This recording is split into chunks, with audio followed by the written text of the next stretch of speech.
This week on Checkpoint. Just last week, somebody drank a cup of chick because they wanted to have an abortion. Backstreet Choices. He might take 5 pills and put them inside his vagina. Keep the vagina. 2 under the tongue. 2 under the tongue. Yes. I cannot even tell my mom this is what I did because I'm going to be in trouble. I just went to the clinic. It was much cheaper and only realized after my experience that that was actually an illegal abortion clinic. Why women are still going the illegal and dangerous termination of pregnancy route. Most people will go to an illegal abortionist because either they don't trust the state system or they don't have access to the state system. The talk is that, women are here doing something illegal, or these dirty women, asking for an abortion. This is Checkpoint, and I'm Nkepile Mabuse.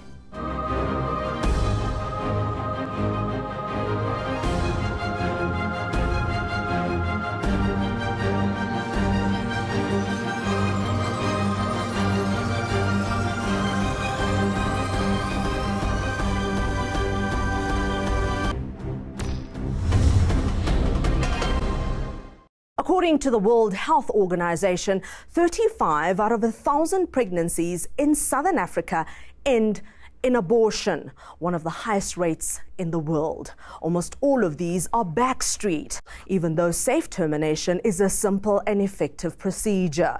Health E! News finds out why illegal abortions are still happening in South Africa when they have long been available on demand at public health facilities.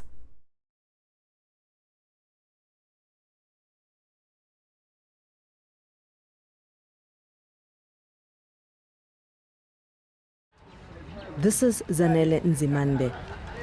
Like too many women in South Africa, she has been the victim of sexual violence. She was only 14 when she was raped. A miscommunication with her mother found her alone and without any money at a taxi rank in Springs.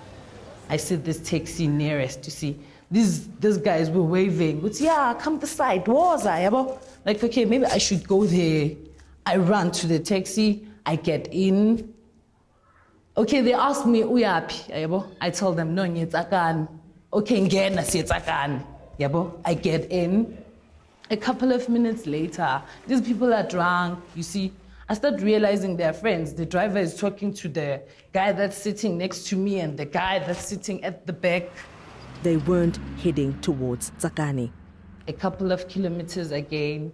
He stops, this guy grabs me, we get off. You see, the driver isn't even bothered. You see, I tried to scream for the driver. No, I'm not going with this guy.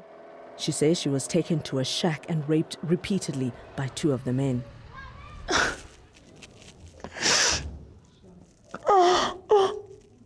Traumatized, Zanele told no one and blocked the ordeal from her mind. Days went by. A month, the second month, I missed my period again. My body started changing, I started feeling unusual, everything comes back now. It could be them. Determined to keep the incident from her mother, she turned to her friends.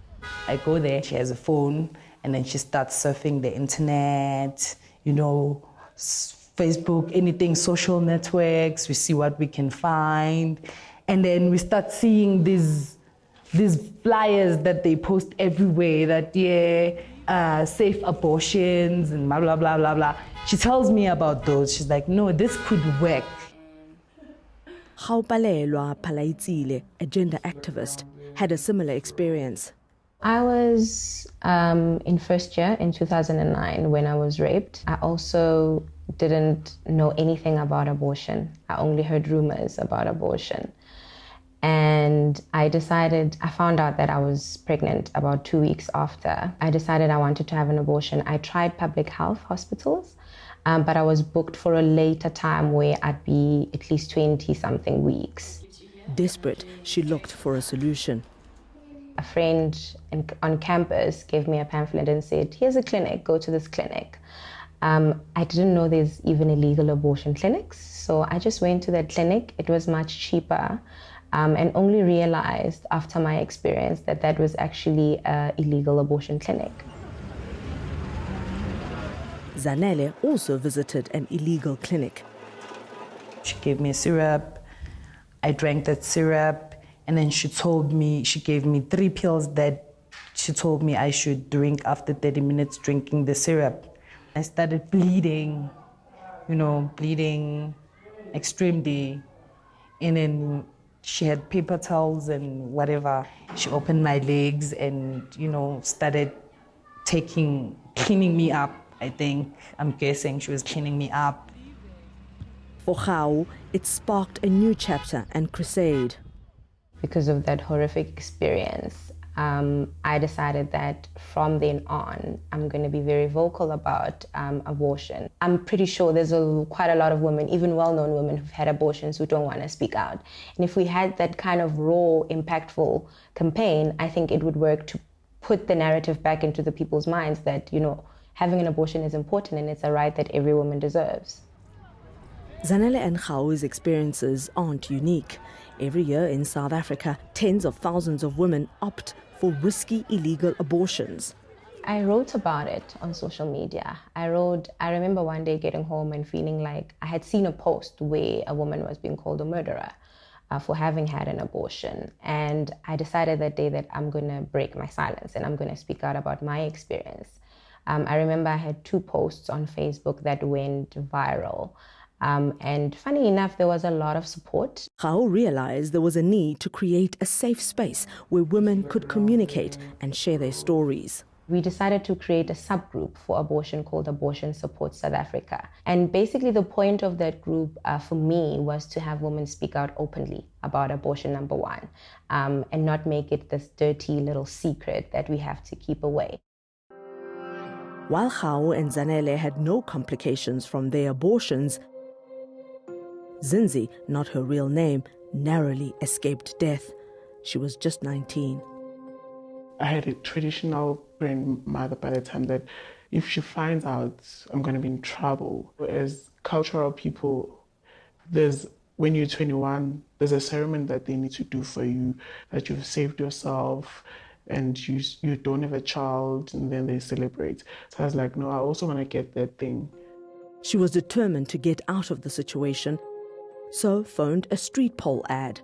It was a bit a dodgy situation because he came, and when you arrived, you're like, aren't you a doctor? Weren't you supposed to meet you on your surgery or something?